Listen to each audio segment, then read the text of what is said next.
আসলে কি chicken Naga wings বিক্রি করতেছে নাকি কাস্টমার ঠকাইতেছে সেটা দেখার জন্য আজকে চলে গেলাম নারায়ণগঞ্জের একটা বড় রেস্টুরেন্টে। নাম হলো খানাস। এটার অনেকগুলো ব্রাঞ্চ আছে ইন বাংলাদেশ।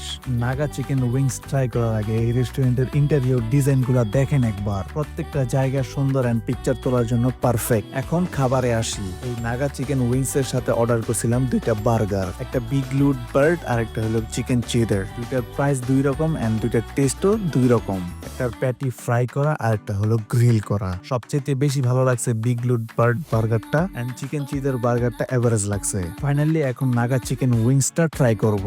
নাগা উইংস 6 পিসেরটা নিছিলাম, প্রাইস 244 টাকা। চিকেন উইংসটা খাবারের সাথে সাথে বলতেছিলাম মাম্মা মিয়া। টেস্টের কথা বলতে গেলে হালকা টক টক লাগতেছিল। নাগা ঝালটাও পারফেক্ট ছিল, না কম না বেশি। এক কথায় নাগা চিকেন উইংসটা আমার কাছে অনেক বেশি ভালো লাগছে। তাদের মেনুতে আরো অনেক খাবার আছে, আপনারা চাইলে ট্রাই করতে পারেন। এই রেস্টুরেন্টের লোকেশন হলো নারায়ণগঞ্জ চাষারা বালুর মাঠ প্যারাডাইস বিল্ডিং এর দ্বিতীয় তলা। এন্ড ভিডিওটা ভালো লেগে থাকলে লাইক কমেন্ট শেয়ার মেরা উড়াই দেন। পাই।